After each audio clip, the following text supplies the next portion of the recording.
विद्यार्थी मित्र, आपण अभ्यासत आहोत अनुवंशिकता आणि परिवर्तन हा पाठ. आणि आज आपल्याला या पाठामध्ये मेंडेलची एकसंकर पद्धती किंवा मेंडेलचा एकसंकर संततीचा प्रयोग अभ्यासायचा आहे. म्हणजे यालाच इंग्रजीमध्ये मोनोहायब्रिड क्रॉस म्हणतात. आणि हा एकसंकर संततीचा प्रयोग करण्यापाठीमागचा उद्देश काय आहे, तर अनुवंशिक संतती, अनुवंशिक लक्षणांचं संक्रमण संततीमध्ये कशा पद्धतीने होतं हे या प्रयोगावरून आपल्या लक्षात येईल. आणि मेंडलनी अशा अनेक अनुवंशिकतेचा सिद्धांत सांगण्यासाठी प्रयोग केले आणि या वेगवेगळ्या केलेल्या प्रयोगामधून मेंडेलला आपल्या अनुवंशिकतेचे सिद्धांत प्रस्थापित करता आले. काल आपण याबद्दल जाणून घेतलं. मेंडलला ही अनुवंशिक लक्षणांचं प्रकटीकरण माता पित्यांकडून अपत्यांमध्ये कशा प्रकारे होतं हे समजून घेण्यासाठी, अभ्यास करण्यासाठी त्यांनी आपल्या शेतामधल्या वाटाण्यांच्या झाडांवर प्रयोग केला. आणि त्यामध्ये वाटाण्यांच्या झाडामध्ये असणाऱ्या वेगवेगळ्या लक्षणांचा त्याने आधार घेतला. एकूण 7 लक्षणं होती. त्यापैकी आपण काही लक्षणं अभ्यासली आणि त्यामध्ये मग बीजाचा आकार कसं आहे, बीज वाटाण्याचं गोल आहे, सुरकुतलेलं आहे, किंवा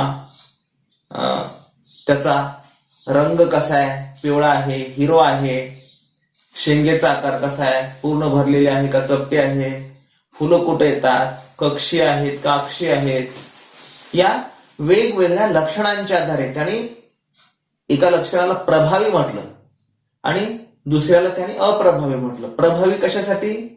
कारण हे अशा प्रकारे एकसंकर किंवा द्विसंकर, आता आपल्याला आज एकसंकराचा प्रयोग अभ्यासायचा आहे, त्यानंतर द्विसंकर म्हणजे काय हे पण अभ्यासू.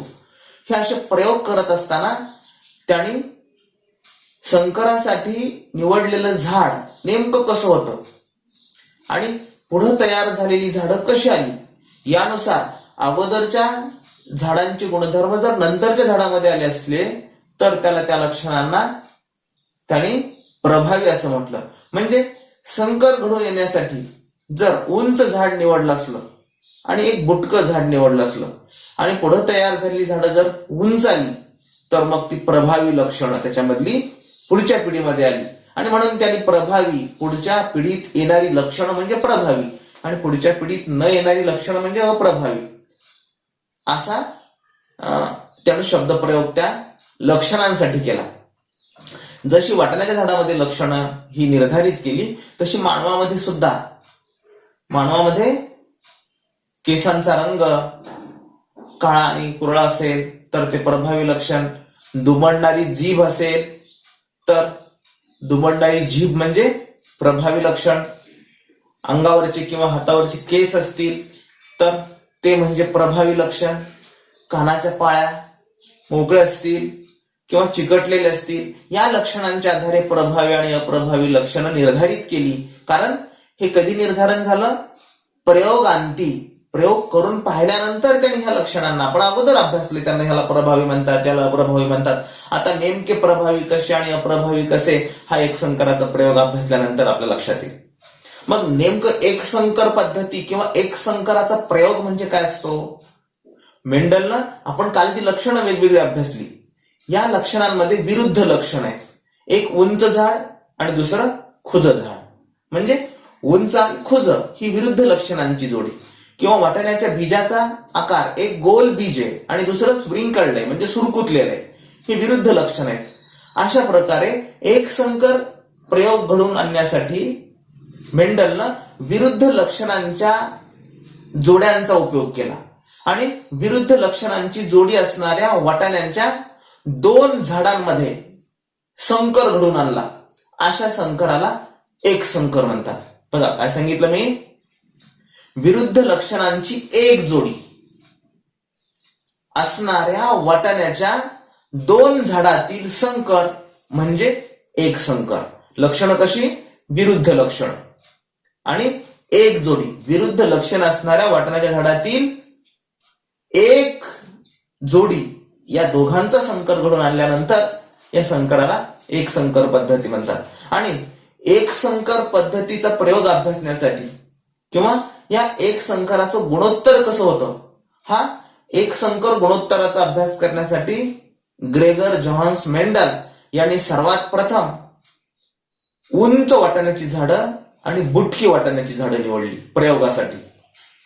म्हणजे उंच कसलं आहे, प्रभावी लक्षण असणार. आता का प्रभावी म्हटलं, आपल्याला त्याचं प्रत्यय. आणि बुटकी म्हणजे कोणती, अप्रभावी लक्षण असणाऱ्या गुणधर्मांच्या झाडांचा वापर त्यांनी केला.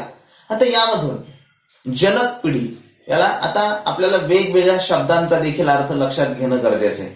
जनक पिढी कशाला म्हणायचं, जनक पिढी म्हणजे जन्म देणारी पिढी, ती पहिली पिढी, म्हणून त्याला P1 जनरेशन सुद्धा म्हणतात.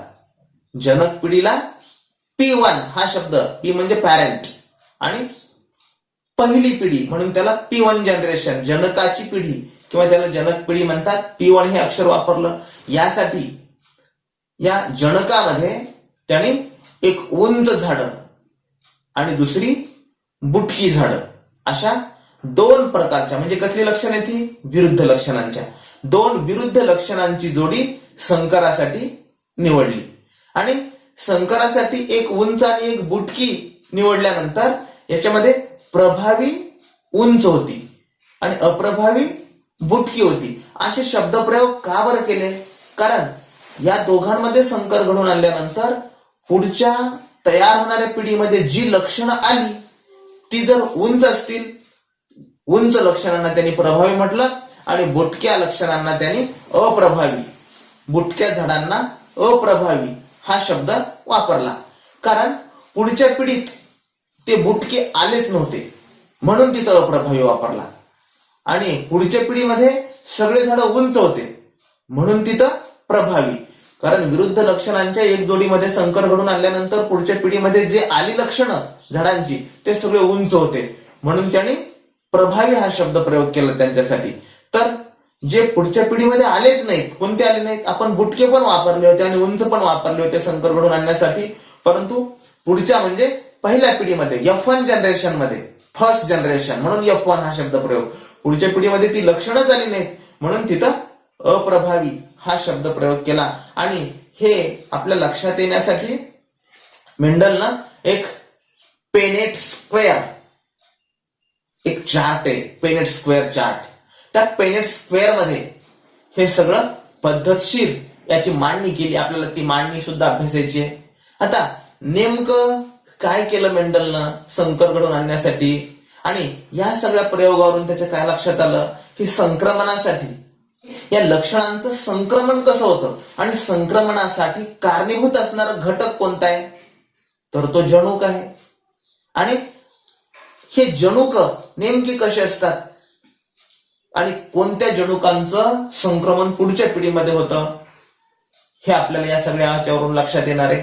आता उंच झाडांसाठी त्यानं कॅपिटल टी हे अक्षर वापरलं, उंच झाड असतील तर कॅपिटल टी अक्षर वापरलं.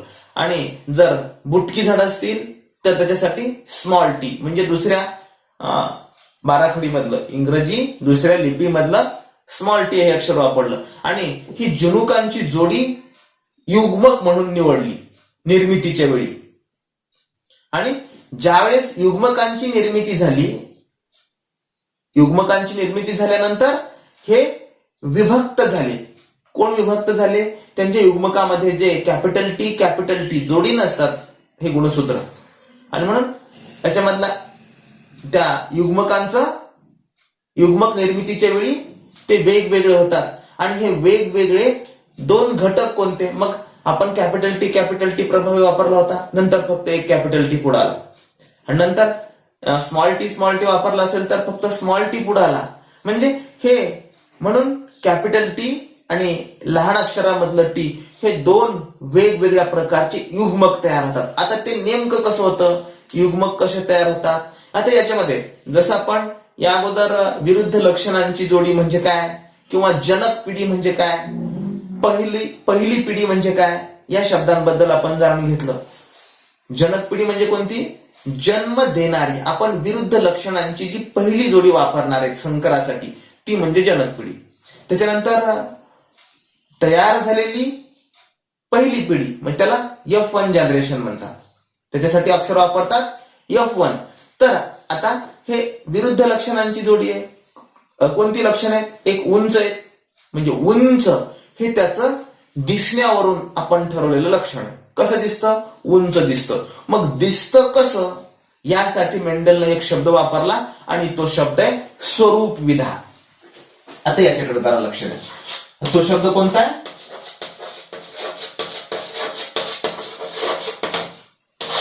स्वरूप विधा हा शब्द वापरला मेंडलनं. ते झाड दिसतं कसं? उंच दिसतं.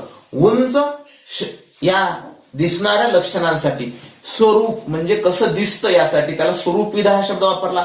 कशी होती स्वरूप विधा? इथं एक होता उंच, उंच लक्षणांची एक जोडी, आणि दुसरा कसा होता स्वरूप विधा? दुसरी बुटकी होती.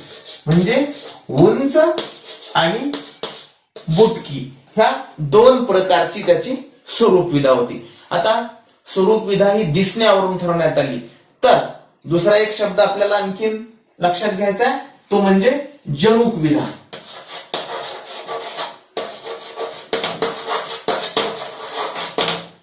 जनुक विधा. आता जनुक विधा म्हणजे काय? त्याच्यामध्ये नेमके जनुक कसे होते? जनुक म्हणजे डीएनएचे खंड. आता प्रभावी लक्षणांची जोडी अगोदर घेतली होती, मग जनुक कसे होते? त्याच्यामध्ये उंच मध्ये कसे होते? आणि हे गुणसूत्र किंवा जनुक हे जोडी नसतात. हे कॅपिटल टी कॅपिटल टी ही याची जनुक विधा आहे. दिसायला हा उंच आहे, परंतु उंच कोणत्या गुणधर्मामुळे? हा उंच जनुकांमुळे. ही त्याची जनुक विधा आहे, मध्ये असणारी जनुक. आणि दुसरा कसा आहे विरुद्ध लक्षणांच्या जोडीमधला? बुटका, म्हणजे बुटकं वाटाण्याचं झाड आहे. मग या बुटक्यामध्ये अप्रभावी लक्षण आहेत, आणि मग ती कोणती? स्मॉल टी स्मॉल टी या अक्षरांना आपल्याला हे दाखवावं लागेल. आता पुढं ही वापरलेली आपण जनुक आहेत. नंतर काय होतं? पुढच्या आता युग्मक निर्मितीच्या वेळी ही जनुक विभक्त होतात. इथं एकत्र येत नाही जनुक. आता युग्मक निर्मिती होणार आहे पुढं, म्हणून आपण इथं काय लिहू? युग्मक निर्मिती.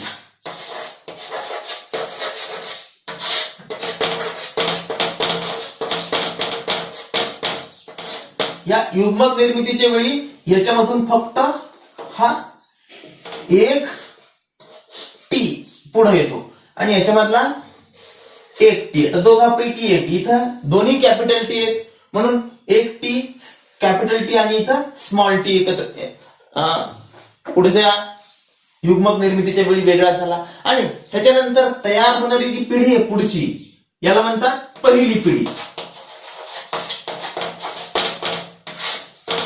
आता हे वेगवेगळे शब्द तुमच्या लक्षात यावे. या पहिल्या पिढीला F1 जनरेशन असं देखील म्हणतात. F1 सुद्धा अक्षर वापरतात. आणि मग हे कसले असतील? आता या दोघांपासून तयार झालेले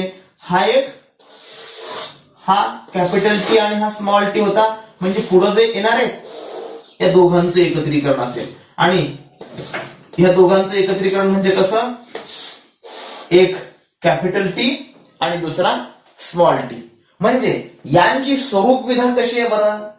यांची स्वरूप विधा म्हणजे काय? ते दिसतात कसे? आता ही कसली झाड असती दिसायला? ही उंच होती, ही बुटकी होती.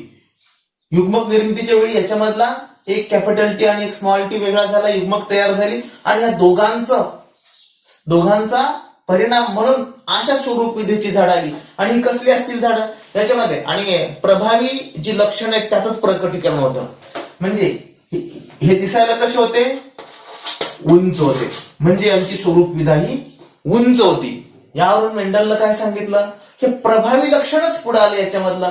मग याच्या जनुक विधेमध्ये मात्र प्रभावी पण आणि अप्रभावी पण जनुक होता. इथं कॅपिटल टी हा प्रभावी जनुक आहे आणि स्मॉल टी हा अप्रभावी जनुक आहे. परंतु झाडं दिसायला कशी होती? ही झाडं दिसायला उंच होती. म्हणून याची स्वरूप विधा उंच आहे, परंतु जनुक विधा कशी आहे? जनुक विधा ही कॅपिटल टी आणि स्मॉल टी म्हणजे दोन्ही प्रकारची जनुक आहे त्याच्यामध्ये. जनुक मध्ये असणारी जनुक. आपल्याला एखादा माणूस दिसायला जर बुटका असला तर त्याच्या पुढच्या पिढीमध्ये जन्माला येणारी बाळं उंच जन्माला येण्याची शक्यता असते.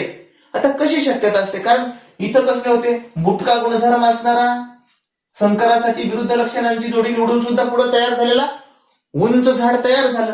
यावरून आपल्या हे लक्षात येतं. आता हे झालं या पहिल्या पिढीसाठी, म्हणजे ही जनकाची पिढी. जनकाच्या पिढीमधून तयार झालेली ही हे जनक होते. आपण असे जनक वापरले म्हणजे याला P1 जनरेशन म्हणतात. पहिल्या जनरेशनची ही F1 पिढी म्हणजे पहिली पिढी.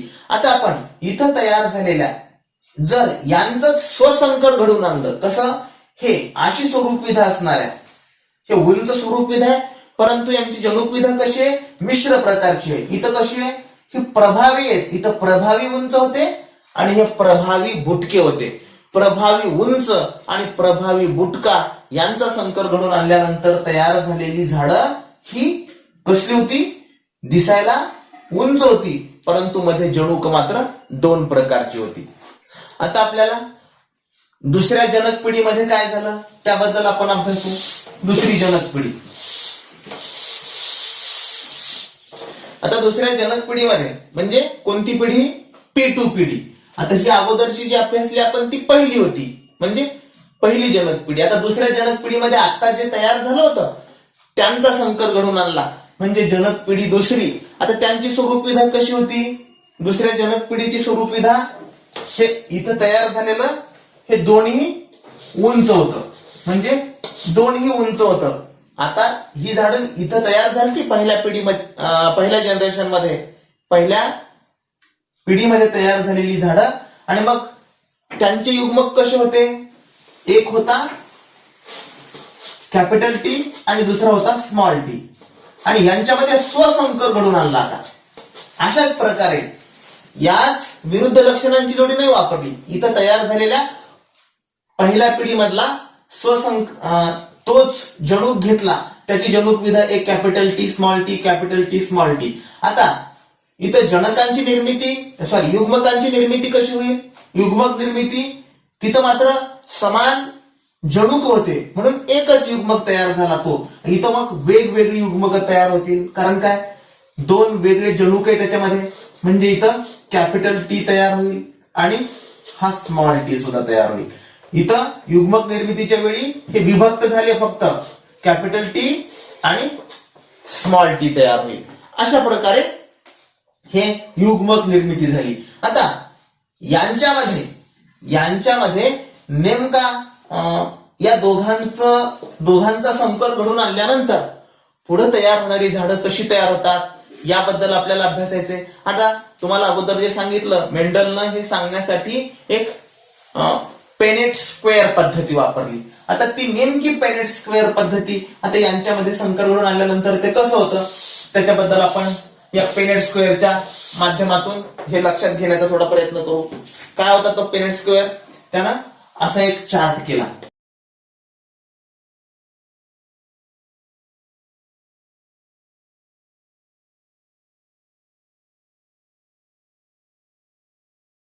या चार्टमध्ये पहिल्यांदा 2 विरुद्ध लक्षणांच्या आपण इथं एक पुयुग्मक, आपण या पुयुग्मकाला असं चिन्ह देऊ आणि हा स्त्रीयुग्मक म्हणजे असं चिन्ह देऊ.